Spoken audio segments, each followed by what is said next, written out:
Hello po mga ka-viral and welcome back again to this YouTube channel. Latest update na naman tayo ngayon. Biglang pagpataw ng hatol ng Supreme Court sa Senado ikinagulat ng mga senador. Senator Escudero at 17 mga senador hindi nakaligtas sa bangis ng Korte Suprema. Marami ngayon na pabor na dapat ay sinimulan na ang impeachment trial ng Vice President Sara Duterte, ang sumisigaw na panagutin at i-abolish ang Senado dahil sa di umano'y pagiging biased at hindi pagiging impartial nila sa paghawak ng impeachment bilang impeachment court. Ayon sa mga pro-impeachment ay isang paglabag sa konstitusyon ang ginawa ng Senado dahil sa nais ng ilang mga senador na ipadismiss ang nasabing impeachment. Naging mainit na talakayan ito sa bansa. Ayon sa mga legal luminaries, this could be a grave abuse of discretion at paglabag sa 1987 Constitution na nagsasaad na dapat na the Senate shall proceed forthwith the impeachment of a certain official. Klaro di umano sa Constitution na the Senate should try and decide all cases of impeachment. Ngunit madiin din na naninindigan ang Senado lalo na si SP Escudero at iba pang mga senador na lahat ng kaso kabilang na ang impeachment bago dinggin ay inaalam muna kung merong jurisdiction ang korte. Kinwestiyon kasi ng Senado ang Kongreso sa technicalities ng pagpasa ng ika-4 na impeachment kung sinunod ba nila ang nakasaad sa Article 11, Section 3, Paragraph 5 of the Constitution na one-year bar rule sa pagpasa ng impeachment. Na pinanindigan naman ng Kongreso na wala silang nilabag sa one-year bar rule. Ngayon ay pinapasagot din ng Supreme Court ang Kongreso hinggil sa proseso ng pagpasa ng fourth impeachment. Ayon naman sa Kongreso ay hanggat walang TRO or Temporary Restraining Order na ipinapalabas ang Supreme Court ay dapat ay sinimulan na ng Senado ang impeachment trial ngayong 20th Congress. Jesus Escudero, wala daw sa rules kung may magsasampang senator judge ng motion to dismiss itong impeachment trial. Hindi ko alam kung iba, baka nabasa niya ay chistitusyon. Hindi itong Attorney Cayosa, ano bang interpretasyon nyo? Pwede ho ba kahit wala sa rules gagawa ng ganitong proseso ang impeachment court? Manggagaling sa ating mga West, yung motion to dismiss. Meron ho ng mga konstitusyon, no? Kung wala sa kanilang rules, ang pinakamataas naman na batas, batayan ng lahat, including mga senador at ang impeachment court, yung konstitusyon. At malinaw naman sa konstitusyon na kung may articles of impeachment, then trial shall forthwith proceed. Ang ibig sabihin ng trial, pakikinggan mo ang ebidensya at argumento ng magkabilang panig. Kung hindi ka dadaan doon at i-dismiss mo na lang sa una pa lang, you're violating the letter and spirit of the Constitution. So, hindi, sabi niya kasi parang pwedeng pagbutuhan na lang ito lahat, no? May posibilidad lahat. Pero, ang sabi nga naman ng iba, parang ito'y disservice naman, not just, of course, a violation in the Constitution, pero disservice sa mga tao na gusto rin malaman yung katotohanan. Ano ho ang inyong take on that? Well, totoo naman na pwede nilang gawin. Pero mali yun. Hindi dapat. Kung talagang faithful sila sa konstitusyon, and which they should be, sapagkat lawmakers naman sila, mga senador sila, at sila naman ay under pa rin sa konstitusyon. Okay. So dapat pwedeng gawin nila yon, pero sa tingin ko, hindi tama. Labag sa konstitusyon yon. Yung attitude kasi na kami yung West, kung anong gusto namin gawin, yun. I think that is not accurate. Okay. It's not healthy. Because while you sit as an impeachment court, you draw your authority and power from the Constitution. So sundin mo yung Constitution that has given you, that gives you that authority as an impeachment court. Okay. Yung mga ganitong pahayag po ba, nakikita nating may mga ayaw talagang matuloy itong trial na ito ni VP Sara Duterte? Well, meron talaga at nakita naman natin yung mga rabidly partisan na gusto nila siguro ipakita yung kanilang malasakit o kaya loyalty to a certain person or certain family. Eh di, yun palagi ang inaano na motion to dismiss, Okay. wag na lang, wala tayong oras. That's pretty obvious. But we hope that the Senate as a whole, at marami namang senador dyan, na nakakaintindi naman sila konstitusyon. Kung hindi, meron naman silang mga legal counsel, marami silang abogado sa staff nila. Sana ho naman, yung ang isusulong nila, yung interest, yung word and spirit of the Constitution and impeachment, at pinaka-importante, yung accountable ng public Ayun. officials. Yung public interest, kasi nga, ang impeachment ho, naiiba yan sapagkat ito yung isang hearing lang na publiko, hindi pwedeng executive sila lang. Karamihan ho ng Pilipino, pro or against the respondent, gusto nila malaman ano bang totoo dito. Ano ba itong mga kasong So, ito? No? I think that's the spirit behind this constitutional process of impeachment na isa publiko yan. And that's why hindi maganda, hindi tama na patayin mo yan sa simula pa lang, hindi na tayo magkaalaman kung ano talaga ang totoo. Meron ba That silang will be a disservice to the country Oo. and that will go against the letter and spirit of the Constitution. Good morning, Angela, at good morning sa mga listeners and viewers of the program. Attorney, let's start off. No? Kasi there was a, I'd like to bring this up. No? There was a survey that came out that a majority of Filipinos want to see the impeachment go to trial. But if you look at the surveys, mataas din ang trust rating ni VP Sara. So there's a school of thought na despite of having a high trust rating, if this does not go to trial, baka magkakaroon ng malaking backlash daw against most of the senators. What do you think of this, Attorney? It's possible, no? It's certainly possible, Angelo, na if the senators do something unconstitutional, that the people will punish them. In fact, I would say that the people should punish them. Voters should punish them for doing or for committing an unconstitutional act. So, meron talagang mangyayaring backlash kung hindi nila ituloy yung impeachment trial because the Constitution is very, very clear that an impeachment trial must be conducted. So, there's no way around it eh. Buti sana kung merong pwedeng legal argument to say na pwedeng hindi ituloy yung impeachment trial. And believe me, I've been trying to look for one pero wala talaga. So, hindi pwedeng hindi sila parusahan ng taong bayan kung hindi nila gampanan yung kanilang tungkulin na binigay sa kanila ng ating saligang batas. But before I Angel, Attorney, kasi you said unconstitutional, no? Ang problema kasi may debate both sides about what is unconstitutional and constitutional on this issue. Well, even the frame Attorney Monsod said that the mere fact that the Constitution was designed to protect the people, dapat at all times they should be accorded the opportunity. And he was saying, case in point, it only applies daw na sinasabing hindi pwede mag-crossover from 19th to 20th Congress. Is the only time na hindi pwede yon is it should be allowed because when you talking about hindi pwede, you're talking about yung mga bills that have lapsed already and legislative agendas, and this is not a legislative agenda. Is that what you're talking about, Attorney, when you mean if hindi palusot ito unconstitutional?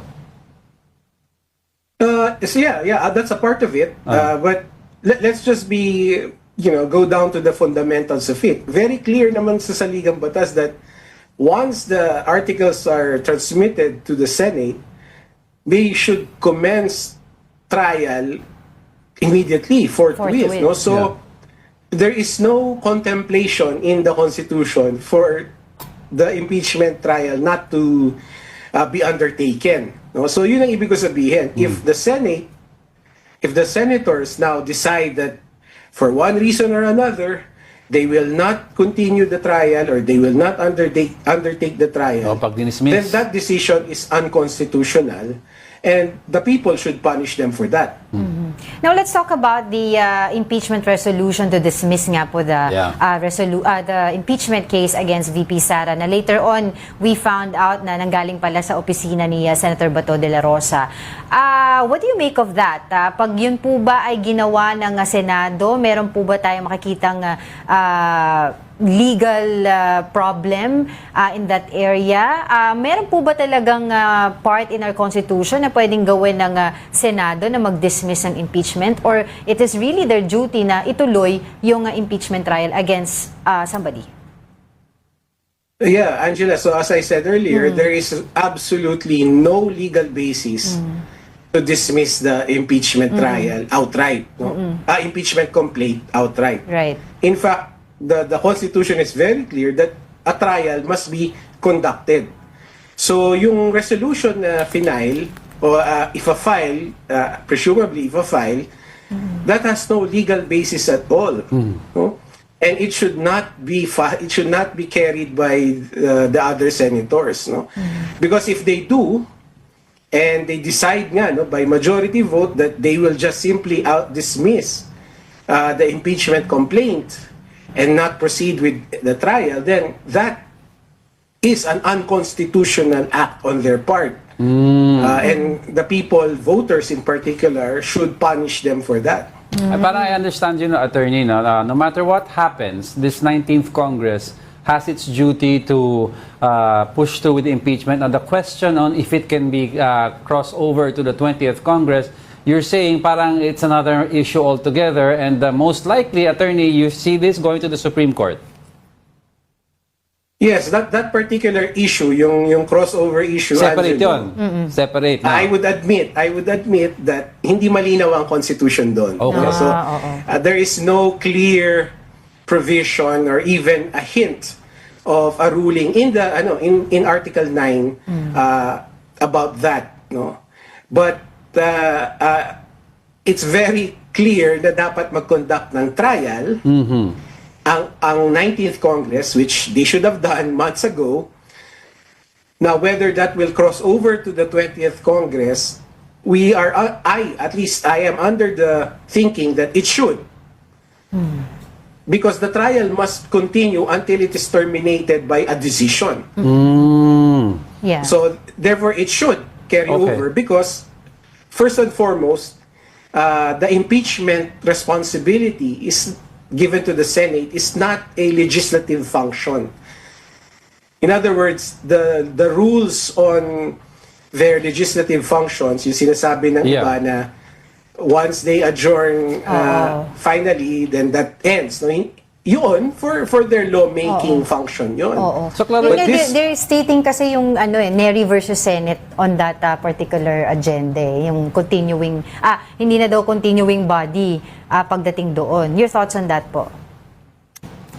I have to read that case, but there is also the other case cited by more prominent professors than I am, yung Pimentel versus Joint Committee of Congress, that says that yung termination applies only to their legislative functions. No? It doesn't apply to their non-legislative functions, which the impeachment falls under. No? So, and also yung mga ibang the crossover opinion can be justified by other reasons. No, so. The fact that yung sabi nga nung isang drafter of the Constitution, the number attached to the name Congress is only a number. Yes, because the Congress as an institution, in this instance, the Senate as an institution, continues, no, hindi napuputol. So iba-iba lang yung number pertains only to the elected people, to the institution. No, so ang bottom line dito, I would say is that once the trial is commenced, and it's already commenced actually, yung technically speaking, kasi na-transmit na nga yung articles sa Senate, the only way that ends is with a decision, and therefore kahit anong Congress pa ang ang maabutan nun is irrelevant. Morning po, Kong. Pabalik lang po ako sa SWS survey kung saan majority ng Filipinos agree na dapat harapin ni VP Sara yun pong impeachment trial para po i-address yung pong corruption allegation. In that same survey, majority rin po ng mga Pilipino sa Mindanao, particularly 55% agree na dapat pong i-address ni VP Sara yung allegation sa kanya on corruption sa formal impeachment proceedings. What does it show na pati po sa Mindanao kung saan may impluensya po yung mga Duterte ay mataas din po yung percentage ng mga Filipino na nag-agree? I think it shows that the stance taken by the Vice President when the matter was being investigated by Congress ay hindi satisfied ang taong bayan, pati yung mga kapatid at kababayan natin sa Mindanao. And I think it's about time that there be more transparency. Kasi ang pinag-uusapan naman natin dito, hindi pera ng isang tao lang, pera ng buong bansa yan. Kailangan magkaroon ng pananagutan, kailangan malaman ng tao kung paano at saan ginamit yung pera na nanggaling sa atin lahat. Ano naman po sa tingin niyo po yung implication na habang nabibinbin po yung proseso ng impeachment ay tumataas po yung public awareness kaugnay po ng issue? Yes, and the longer the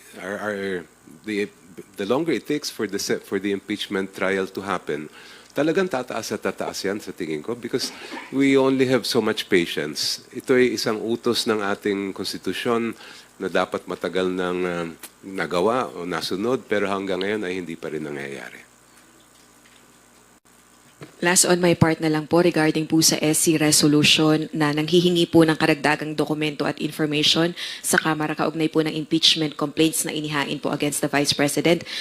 Kayo po ba as isa po sa mga mauupong House Prosecutor when the 20th Congress convenes, do you believe na hindi mag-i-issue ng TRO ang SC?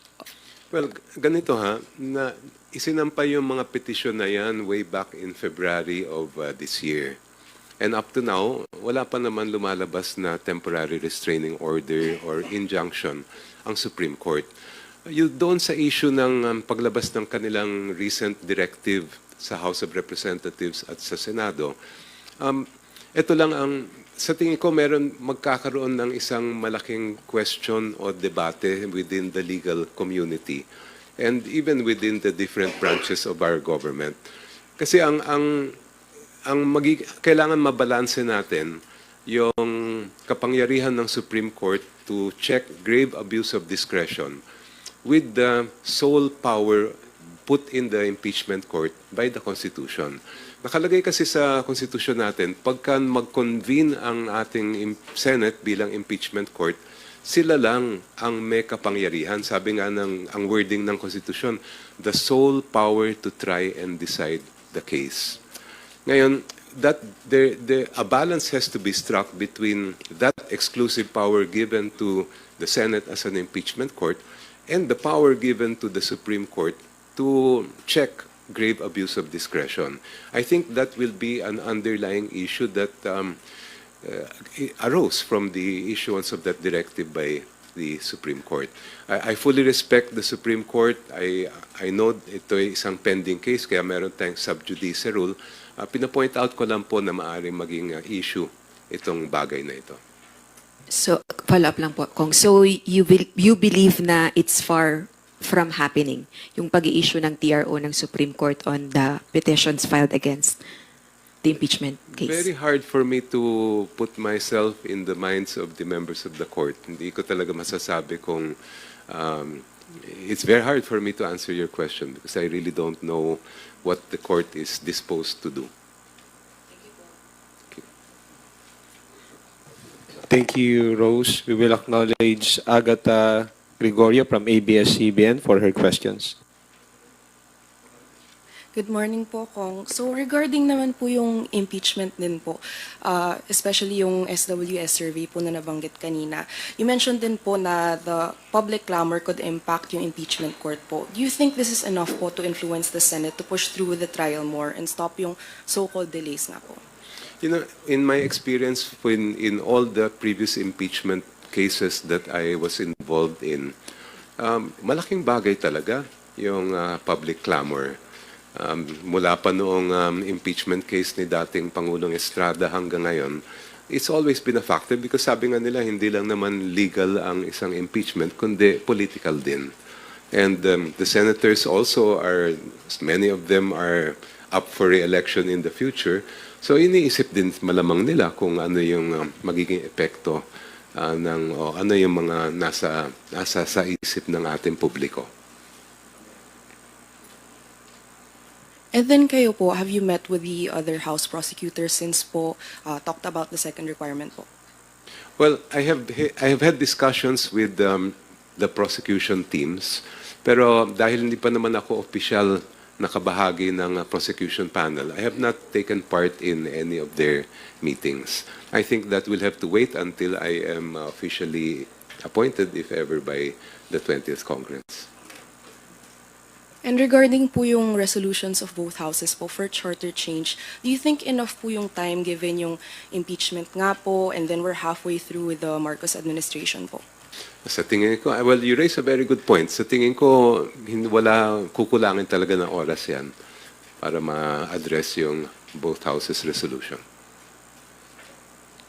Thank you po. Thank you. Thank you, Agatha. Pamela Vasquez from DZMM. Good morning po, Kong. Kanina po kasi nagkaroon ng briefing ang OVP and sinabi nga po nila na the Vice President is eager nga to be able to present her evidence and yet meron nga pong ganitong delays. Ang paliwanag naman po ni OVP spokes Ruth Castelo ay her lawyers are taking legal remedies or strategies that are allowable in court. So may I get lang po yung reaction on this? Well, we welcome the statement of the Office of the Vice President that they want to have the trial proceed. And we hope that that is exactly what will happen. Hindi lang naman sila, buong Pilipinas ang nag-iintay na malitis na itong kaso. And then on another lang po na sinabi nga na handa rin po silang tumalima and in case the SC says na the impeachment should proceed. Pero may sinabi din po siya na in case the SC says it cannot be heard at this time. And then, ito po yung sinabi niya, we'll be very lucky as a country because we'll save millions and millions of money on a trial that is technically defective from the very beginning. And she also added na huwag nang magsayang ng resources sa bansa na pwede pang maibigay sa ibang programa kaysa sa trial na mate-technical din sa dulo. Unang-una, dapat siguro maalala natin kung saan nagbunga yung impeachment case. Yan ay resulta ng pag-iimbestiga ng ating mga kongresista, mga committees ng House of Representatives at maraming pagkakataon ang ibinigay kay Vice President Sara Duterte na ipaliwanag yung kanyang sarili pagdating sa mga issue ng budget, ng OVP, etc. Pero hindi nga niya, she did not take advantage of those opportunities which left everybody hanging and everybody wondering, ano ba talaga ang nangyari? Kung sana naisagot na niya yung mga lumalabas noon sa mga investigasyon ng Kongreso ay maaaring hindi na tayo umabot sa ganito. But because of that recalcitrance, the people deserve transparency, the people deserve accountability. Kailangan malaman natin kung ano ba talaga yung nangyari at talaga bang nagkaroon ng mga impeachable offenses si Vice President Duterte. And it's about time that we respect the process in the Constitution for holding high government officials accountable. Thank you. Thank you, Pam. Marian Enriquez from TV5. Go ahead. Good morning, sir. Kanina you mentioned na yung mismo yung utos ng saligang batas, ano? Na pag dumating na po yung impeachment complaint, ituturing na articles of impeachment at agad-agad kailangan ng... In the latest SWS survey, 66% of the respondents said they agree that Vice President Duterte should address the allegations in the impeachment. 19% disagree and 15% are undecided. Your comment po.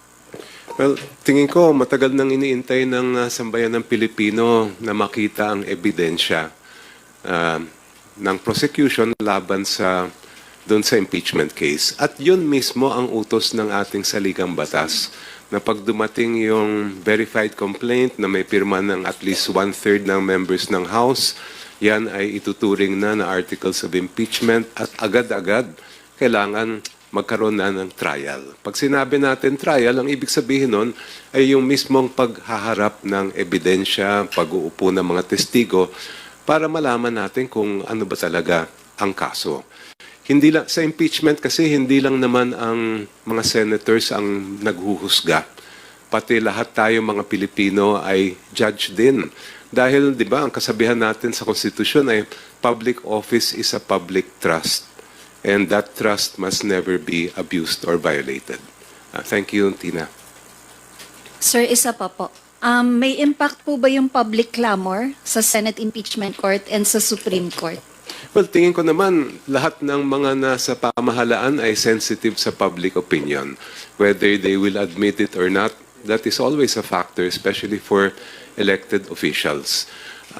Pero para sa akin, talaga yung dapat mangibabaw dito ay ano ba yung utos ng ating saligang batas? At sa akin, malinaw yon. Conduct the trial now. Thank you, sir. Thank you. Thank you, Tina.